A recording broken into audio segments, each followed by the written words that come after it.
students, today we are going to study our next chapter, mensuration. ठीक है, mensuration के बारे में आप लोगों ने अपनी लास्ट क्लास में भी पढ़ रखा होगा. mensuration होता क्या है? mensuration basically means measurement. अब measurement किन किन चीजों का होगा? measurement होता है length का, एरिया का, वॉल्यूम का, टोटल सरफेस एरिया. ठीक है, किसी भी चीज को मेजर करना वही कहलाता है हमारा मेंसुरेशन. ठीक है, अपनी 7th क्लास में हम लोगों ने पेरीमीटर और एरिया पढ़ रखे हैं. ठीक है, विद द 2D फिगर्स. ठीक है, तो पहले हम उसको रिकॉल कर लेते हैं कि पेरीमीटर और एरिया क्या है कुछ पर्टिकुलर शेप्स का. ठीक है, so first is our perimeter. Perimeter क्या होता है? Perimeter is just the calculation of the boundaries. ठीक है, पेरीमीटर क्या होता है? Calculate length of the boundaries.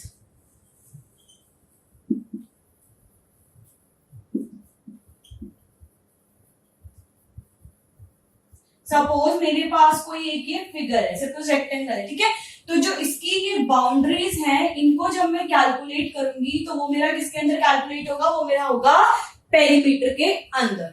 Now next is area. Area is the whole surface covered या रीजन कवर्ड या ऑक्यूपाइड. रीजन कवर्ड या ऑक्यूपाइड. अब इसके अंदर बाउंड्रीज को तो पेरीमीटर ने कवर कर दिया. जो इसका पूरा रीजन इसने कितना, अगर जैसे सपोज कोई बुक है वो मैंने टेबल के ऊपर प्लेस करी.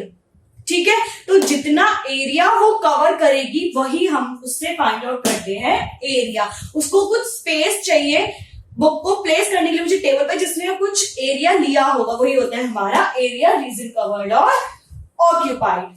ठीक है, इसका एग्जाम्पल है बुक ऑन अ टेबल. ठीक है, नाउ अब हम क्या करेंगे? कुछ शेप्स लेते हैं, उनके फिर एरिया और पेरीमीटर डिस्कस करते हैं जो हमने अपनी लास्ट क्लासेस में भी पढ़ रखे हैं. ठीक है, shapes, area and perimeter. Shapes, area, perimeter. Shape, पहली शेप है हमारी स्क्वायर. स्क्वायर पता है, जिसकी सारी साइड्स इक्वल होती हैं. ए ए ए ए. इसका एरिया क्या होता है? ए स्क्वायर, यानी कि साइड स्क्वायर. इसके इक्वल ए इंटू ए. ठीक है, इसका पेरीमीटर क्या होगा? 4 इंटू साइड, यानी कि 4a. ठीक है, नेक्स्ट है हमारा रेक्टेंगल. रेक्टेंगल कौन सी फिगर होती है? जिसकी अपोजिट साइड्स इक्वल होती है. ये ए है तो ये भी ए होगा, ये बी और ये बी. इसका एरिया क्या होता है? इसका होता है लेंथ इंटू ब्रेथ. ठीक है, और पेरीमीटर क्या होता है? 2l plus B. 2 length plus breadth. एक काम करो, इनको ए की बजाय एल ले लो ताकि तुम लोग कंफ्यूज ना हो. ठीक है, नेक्स्ट फिगर आती है हमारी ट्रायंगल. ट्रायंगल. ट्रायंगल क्या होता है? जिसकी तीनों साइड्स इक्वल हो भी सकती है और नहीं भी. अकॉर्डिंग टू द, हमने 3 टाइप के ट्रायंगल पढ़े थे, आइसोस्केलस, स्केलस एंड स्केलन, इक्विलेटरल. ठीक है, अब इसके अंदर एरिया क्या होता है? Half base into height.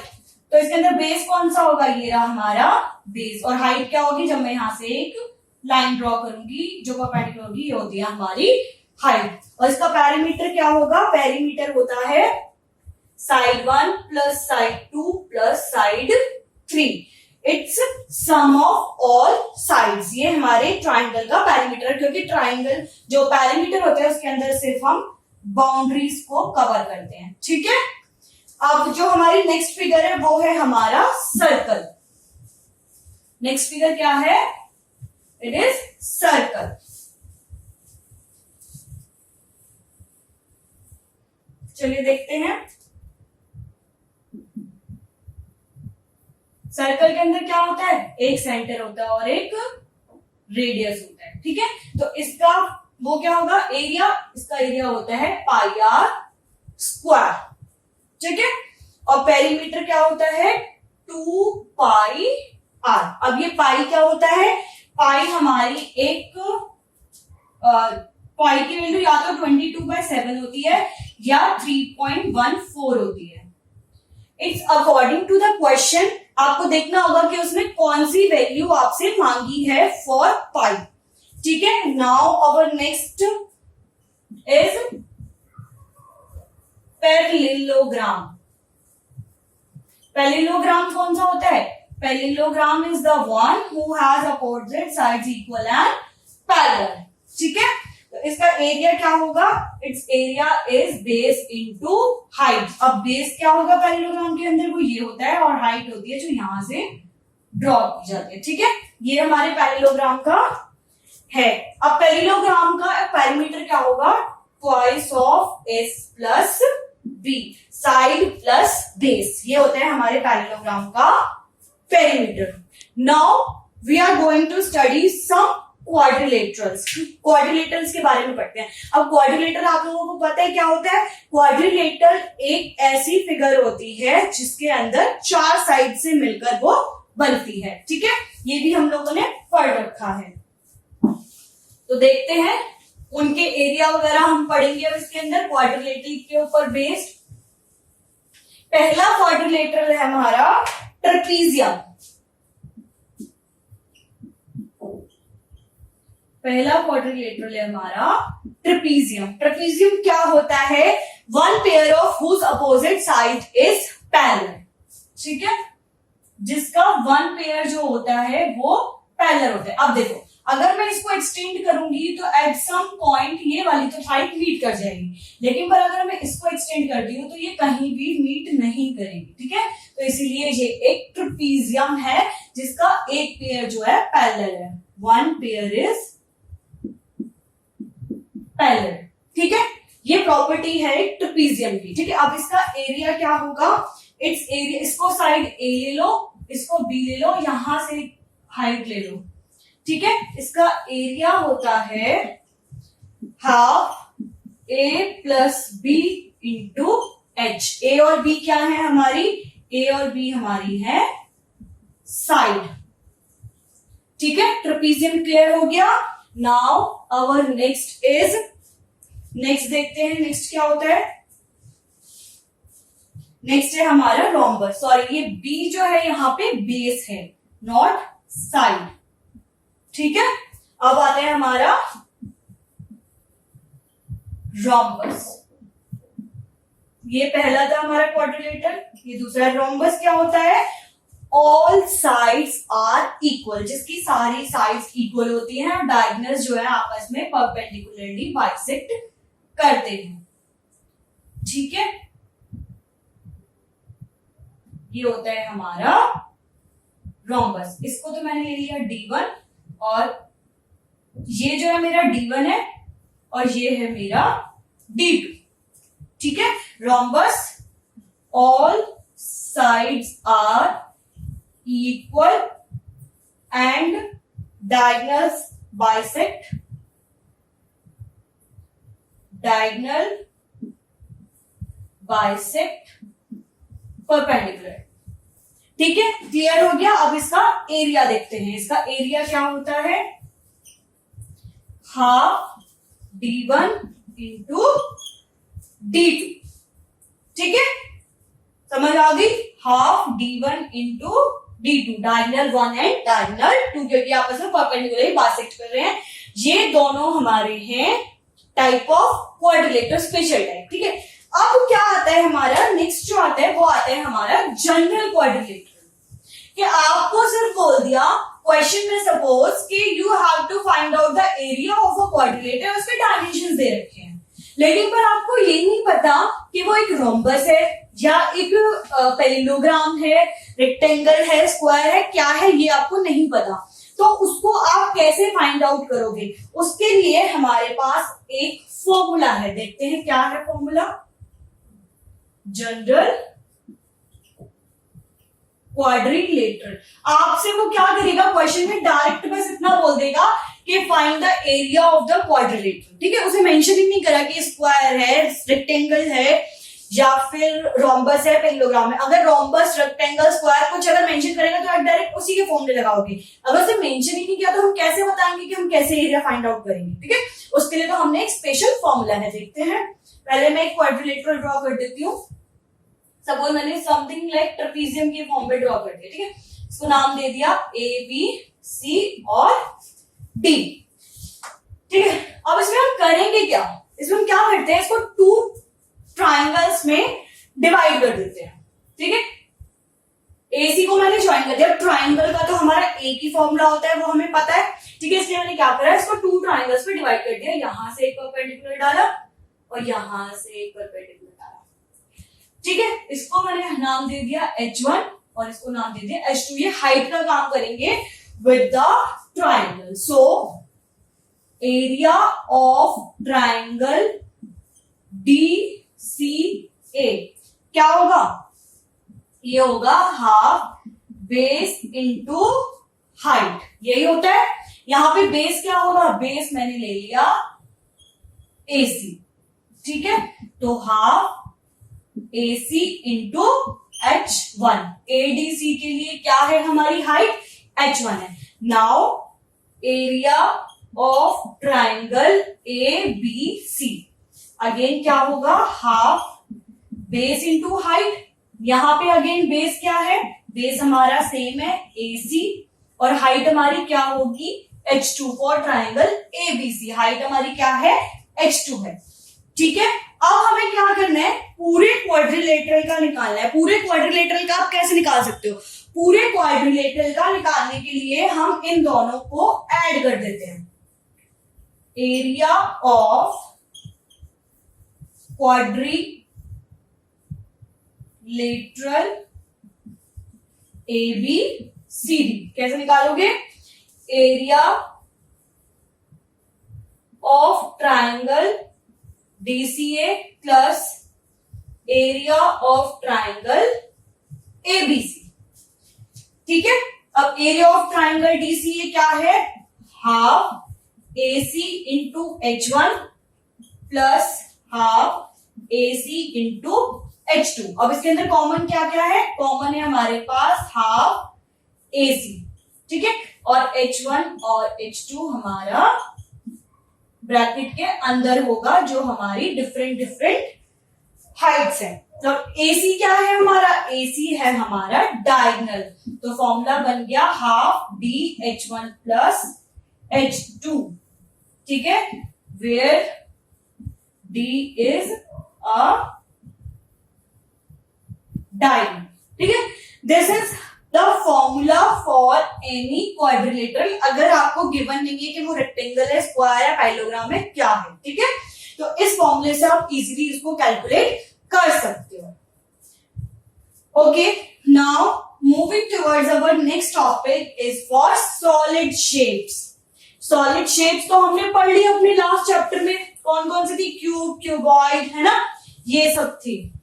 और ये कैसी शेप्स होती हैं, ये होती है हमारी 3D शेप्स, ठीक है। इनका हम क्या पढ़ेंगे, इनका हम टोटल सरफेस एरिया और वॉल्यूम पढ़ेंगे, ठीक है। Now solid shapes, solid shapes कैसी थी, 3D शेप्स जो थी हमारी, वो थी हमारी सॉलिड शेप्स, ठीक है। और है कौन कौन सी, क्यूब, क्यूबॉइड, सिलेंडर, ठीक है, और कोई है, ठीक है, ये हमारी जो हम पढ़ेंगे, ठीक है। First is for our cube. सबसे पहले हम जो पहली सॉलिड शेप अपनी पढ़ेंगे वो कौन सी है हमारी, क्यूब। क्यूब कौन सा होता है, क्यूब वो होता है हुज, जो कि सारे स्क्वायर से मिलकर ही बनता है, ठीक है, जिसकी सारी साइड, सारी जो सब सेम होती है। देखो form with all the squares, वो होता है हमारा क्यूब।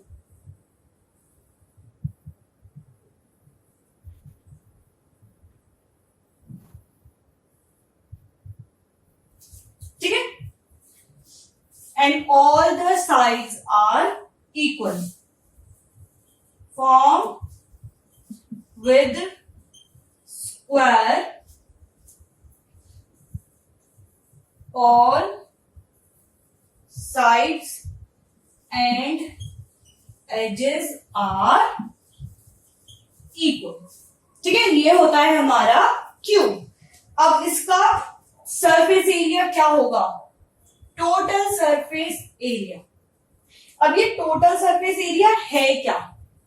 ठीक है, टोटल सरफेस एरिया वो होता है जिसके अंदर आपके सारे फेसेस को ये कवर करता है। एरिया हमने पढ़ा था कि रीजन ऑक्यूपाइड। ठीक है, अब इसके अंदर तो फेसेस हैं अलग अलग, ये वाला फेस भी है, ये वाला फेस भी है, ये भी है, इसके पीछे भी होंगे, नीचे ऊपर सारे। तो टोटल सरफेस एरिया के अंदर पूरे फेसेस कवर होते हैं।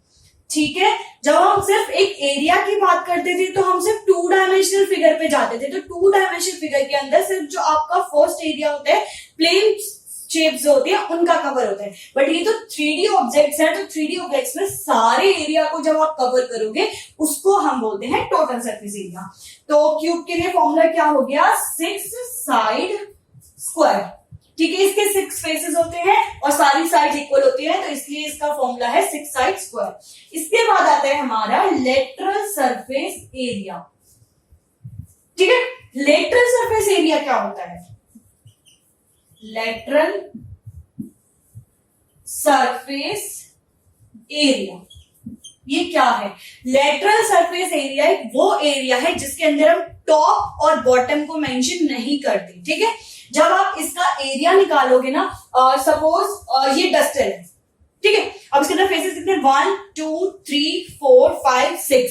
ठीक है, जब मैंने टोटल सरफेस एरिया निकाला था तो मैंने सारे फेसेस को कवर किया अब with top and bottom. But जब मैं लेटरल सरफेस एरिया की बात करूंगी तो मैं टॉप और बॉटम को हटा दूंगी, सिर्फ 1 2 3 4 ये 4 फेसेस ही कवर करूंगी इसके अंदर। ठीक है, तो इसका फॉर्मूला क्या होता है? इसका फॉर्मूला होता है 4 साइड स्क्वायर, क्योंकि सिर्फ आपने 4 ही कवर किए हैं।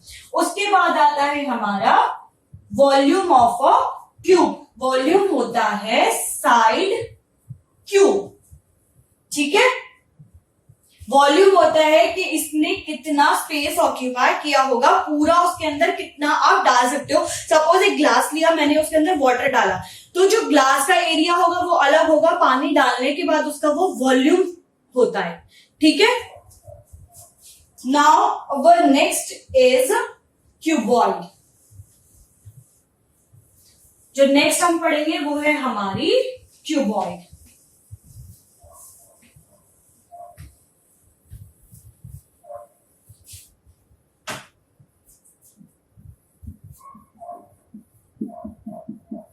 क्यूब और क्यूबॉइड में कंफ्यूज मत होना। क्यूब जो है वो सारी स्क्वायर से मिलकर बनती है, ठीक है, लेकिन पर क्यूबॉइड डिफरेंट होती है, उसकी लेंथ हाइट ब्रेथ सब होते हैं। ये लेंथ, ये इसकी बेस और ये हाइट। ठीक है, सॉरी, लेंथ ब्रेथ और हाइट ये सारा होता है। ठीक है, अब इसका सरफेस एरिया, सरफेस एरिया इसका क्या होगा? 2LB plus BH plus HL। देखो, इसके अंदर लेंथ भी इंक्लूड होगी, इसके अंदर ब्रेथ भी इंक्लूड होगी और हाइट भी इंक्लूड होगी।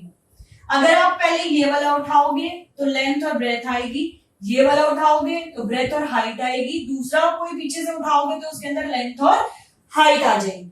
ठीक है, तो इसलिए इसका सरफेस एरिया ये होता है। अगेन लेटरल सरफेस एरिया क्या होगा? लेटरल सरफेस एरिया के अंदर, इसके अंदर सिर्फ हम 4 ही लेते हैं, तो 2L plus B into H। Top और बॉटम हम हटा देंगे तो यही हमारे पास बचे।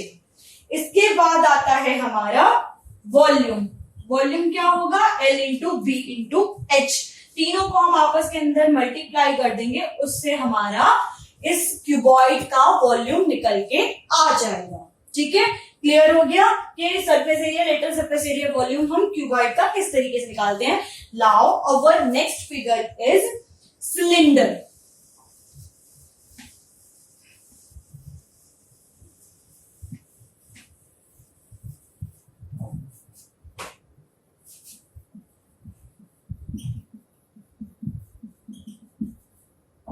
सिलेंडर, सिलेंडर की शेप कैसी होती है?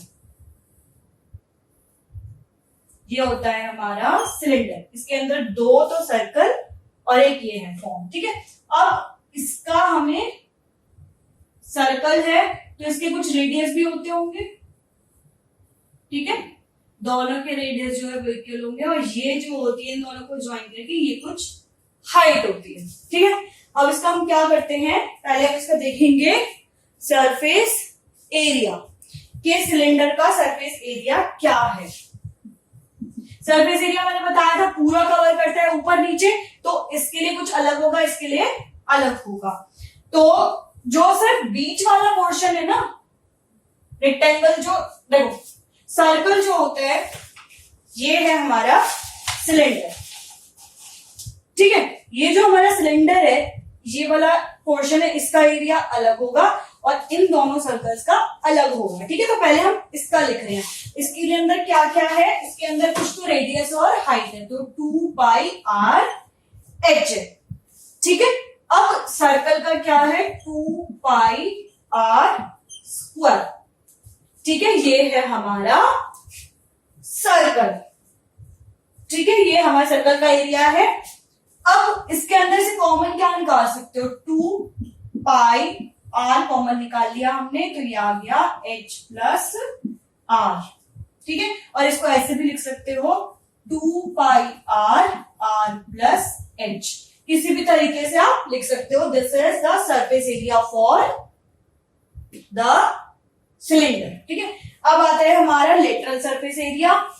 अब देखो लेटरल सरफेस एरिया है तो उसके अंदर हम टॉप और बॉटम को हटा देते हैं। ऑब्वियसली बात है जो टोटल सरफेस एरिया उसके अंदर से सर्कल के एरिया को हटा दो, तो ये बच गया हमारे पास 2 पाई आर एच। ठीक है, अब आती है बात हमारे वॉल्यूम की। वॉल्यूम कितना होगा, वॉल्यूम होगा इसका पाई आर स्क्वायर एच। ठीक है, यहां तक क्लियर हो गया कि किस तरीके से हम सिलेंडर, क्यूब, क्यूबॉइड, अपनी 3D shape, solid shape, plane shape, सबका एरिया और वॉल्यूम वगैरह फाइंड आउट कर सकते हैं। अब बात आती है हमारी यूनिट्स की। ठीक है, एरिया और वॉल्यूम और पेरीमीटर, इनकी यूनिट्स क्या होती हैं। अब कोई चीज को आप मेजर कर रहे हो तो ऑब्वियसली बात है या तो सेंटीमीटर में मेजर करोगे या मीटर में, किलोमीटर में, अकॉर्डिंग टू द सिचुएशन। ठीक है, लेकिन पर हमको हम लिखते कैसे हैं, देखो फॉर पेरीमीटर, पेरीमीटर के अंदर सिर्फ हम बाउंड्रीज को कवर करते हैं। तो अगर मैं with respect to the meter बता रही हूं अभी, ठीक है, ये कोई फील्ड है, अगर मुझे इसका पेरीमीटर पूछा जाएगा, ठीक है, तो फील्ड है तो ऑब्वियसली बात है कि मीटर के अंदर ही वो मेजर की गई होगी, सेंटीमीटर में तो मुश्किल ही करोगे। मैंने इसको मीटर्स में है तो इसकी जो बाउंड्री है उसकी जो यूनिट होगी वो होगी मेरी मीटर। ठीक है, अगर मेरे से एरिया पूछा जाए, एरिया तो ये पूरा कवर करता है, पूरा ऑक्यूपाई करता है, उसकी यूनिट होती है मीटर स्क्वायर, क्योंकि उसके अंदर हम स्क्वायर के साथ ही ऑलमोस्ट सारा लेके चलते हैं। ठीक है, अब आता है हमारा वॉल्यूम। वॉल्यूम के अंदर तो आप पूरा ही फाइंड करते हो, सब कुछ आ जाता है। तो वॉल्यूम के लिए जो होता है वो होता है मीटर क्यूब। ठीक है, समझ आ गई। यहां पे m है तो m की पावर हो जाएगी 1। This is how we have to write all the units according to the question, whether it is asking for perimeter, area और वॉल्यूम। ठीक है, और इस चीज का भी ध्यान रखना कि मीटर है, किलोमीटर है, सेंटीमीटर है, क्या है या मिलीलीटर है, जो भी है उसी के अकॉर्डिंग अपनी यूनिट्स को यूज करना। लेकिन भाई यूनिट्स को लिखना मत भूलना, अगर तुमने यूनिट्स लिखना भूल गए तो वहीं को क्वेश्चन गलत हो जाएगा। ठीक है, now I hope this chapter is clear to you all. Thank you.